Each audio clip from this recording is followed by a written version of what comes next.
Do you like Attack on Titan? What about horror? How about the overwhelming fear of the ocean? What if you combined them into a singular story? Well, the answer to that would be Leviathan. Spoilers ahead for Leviathan. Leviathan by Lee Gyun-tak is a phenomenal manhwa that pits humanity against sea monsters and leviathans. The post-apocalyptic humanity versus monsters type of story is one of my favourites, which is what Leviathan is. This is a genre that has brought us Attack on Titan and The Promised Neverland, so clearly an exciting and interesting genre to explore. Leviathan is the story of Bota Ma, a boy trying to survive this underwater nightmare. This was maybe the third manhwa I had ever tried, and it was such an enjoyable read from start to finish and has caused me to try and read many more manhwa, but this one has still remained one of my favourites. Well, that's enough from me, now to the video. Chapter 0 starts with the text, "The prosperous civilizations of man were submerged and humanity declined, but marine life flourished in this new world." We see a ruined city underwater with tons of marine life populating the ruined city.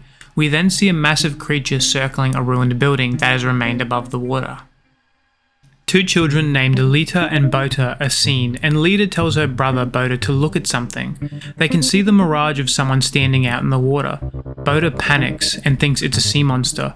Lita begins paddling towards the mirage thinking it's their dad. Bota yells at her, telling her it's not their dad. He dives into the water to bring her back. Bota sees that they aren't alone in the water as dozens of sea monsters swim out from a hole in a building. This is our first look at some of the sea monsters in the series, and these are just juveniles. Bota bursts out of the water and grabs the boat Lita is in and starts to pull her towards a small piece of a broken building. They quickly get up onto the tiny piece of land, and Bota only narrowly misses being bitten, and we can see just how much larger the sea monsters are than these kids. We can see they are being circled by the monsters, and it's certainly looking dire. The sea monsters begin bashing into the structure, and Bota realizes it's going to collapse. We see a flashback of Bota and Lita's dad talking about how he will protect his kids with his life. We then see his father bloodied and telling Bota to take care of Lita for him. I won't spoil, but you do find out what happened in these later chapters. We see Bota grab his sword, which is specially made to fight sea monsters, and refuses to give up after remembering his dad's sacrifice. We see him holding the sword as sea monsters emerge from behind them.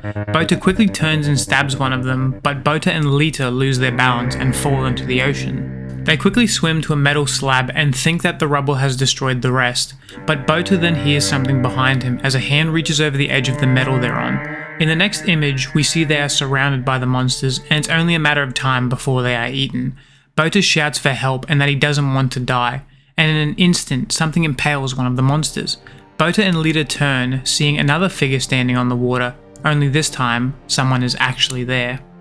That concludes the very first chapter of Leviathan, and it is extremely fast paced and gets you into the world quickly. I enjoyed that first chapter when I first read it, and I still did when I reread it for this video. It makes you want to keep reading and see what happens next. Well, if you don't want any more spoilers, you should click off now and go read Leviathan, but if you want to continue the video, I will be covering the different types of sea monsters as well as the Harpoonists, who are the people who protect humanity from the sea monsters. Then I will cover the art and fights, so if you don't want those spoiled, click off now, but if you don't mind or have already read Leviathan, let's continue. Now, the focal point of the series is the struggle between the sea monsters and humanity. On humanity's side, there's the Harpoonists, which protect the remaining humans from the sea monsters. Most fight like soldiers in naval battles with various mounted weapons or machine guns, and they fire at the attacking sea monsters. While a rare few Harpoonists fight in close quarters using specialized weapons that use gas to help them outmaneuver the monsters as well as propel the blade deeper and with more force when attacking the monsters. These specialized weapons have a lot of uses, like being able to move quickly underwater with the gas as well as perform acrobatic maneuvers in combat. The spinning attacks are very reminiscent to the Scouts from Attack on Titan, and I think they were the inspiration. There are a lot of similarities between the Scouts and the Harpoonists. Kana and Bota are the two Harpoonists we follow the most, and both use swords, with Bota having one and Kana using two. It's very enjoyable meeting the different Harpoonists as you progress through the series and the different ways they fight. The Harpoonists protect the final bastions of hope, being the large ships. We are first introduced to these ships when Kana rescues a young Bota and Lita in the early chapters, and takes them to the Union Busan, a massive ship moving through the ocean. We see the thousands of people living in these ships and trying to make a living in the various ways we can see, like in the markets.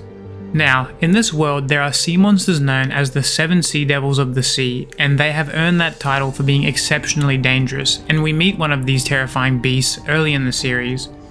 Kentrasi stalks our main characters early in the series and has terrifying power and size, as you can see in this image. It can also mimic people using one of its appendages, as we see it do various times throughout the series, impersonating different characters. We see various fights between harpoonists and these monsters, and they are extremely entertaining. I won't spoil what the rest of them look like or how they fit into the story. I think they are something you would enjoy for yourself.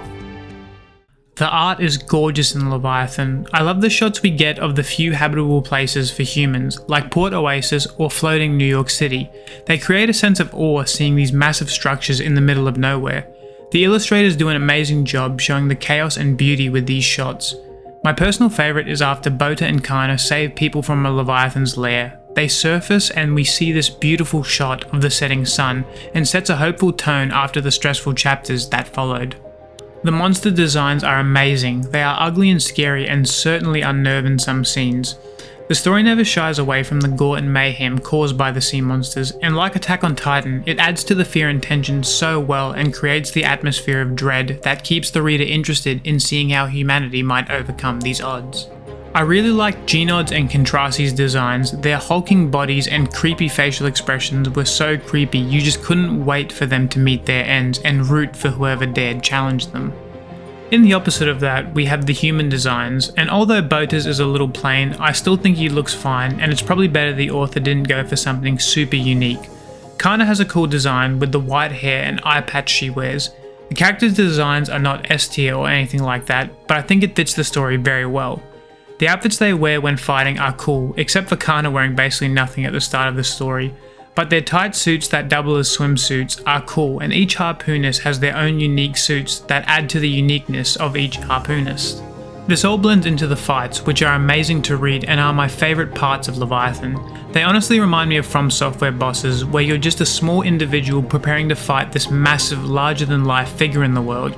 The shots of the harpoonists squaring off with the monsters are so hype and make you turn the page with anticipation, waiting to see how the fight will unfold, and they do not disappoint. Seeing the characters' rage build before the fights as they become the hunter against these monsters that have killed thousands of their own. These shots of the battles beginning are amazing, with the small harpoonists jumping towards the monsters, and they are always hype. The carnage that follows is just as good. The fights are fluid, with the smoke from the gas conveying the arcs of each sword swing. Watching the characters push back the monsters as they try to crush them is so cool, and watching the Leviathan become frightened of the harpoonist never failed to bring me joy, especially after the chapters prior of them massacring the helpless. I do wish we got to see some more human vs human fights, as the ones we saw were brief, but nonetheless, this is a great read for fights regardless. I hope in this video I've convinced some of you to try this story. I haven't even talked about the twists or some of the interesting character arcs some of the main characters have. If you're missing Attack on Titan and haven't tried Leviathan, I think you should. It definitely scratches that itch and is a good story regardless of the comparison. It might also be a good starting point for manhwa, and was for me. Well, that's it from me. I hope this video wasn't too bad, as I've worked on it while being sick and just picked this story because I think I can make a shorter video about it compared to other things I will be covering.